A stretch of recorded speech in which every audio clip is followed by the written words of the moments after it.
Nous avons d'abord demandé à un enfant d'escalader une paroi sans consigne particulière.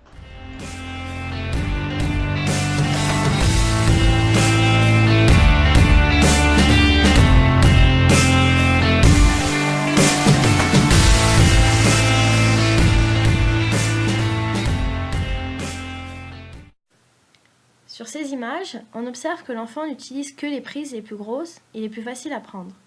Il progresse donc facilement et rapidement. En effet, car en n'utilisant que les prises les plus faciles, il prend moins de risques et reste dans la sécurité. Et par conséquent, manque de confiance en lui.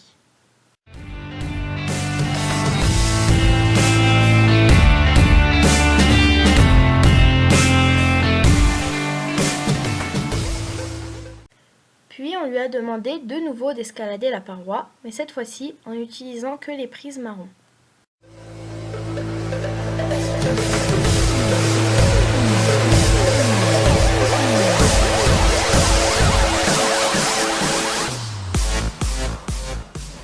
En lui demandant de n'utiliser que les prises marron, l'enfant est donc forcé d'utiliser les grosses comme les petites prises afin de pouvoir progresser vers le haut.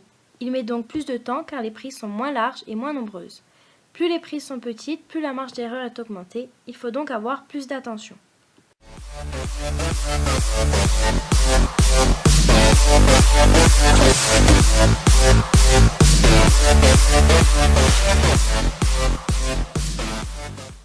Afin de n'utiliser que les prises marron, l'enfant a dû involontairement inhiber, c'est-à-dire qu'il a dû innover et retenir des informations nécessaires en inhibant les informations qui ne le sont pas.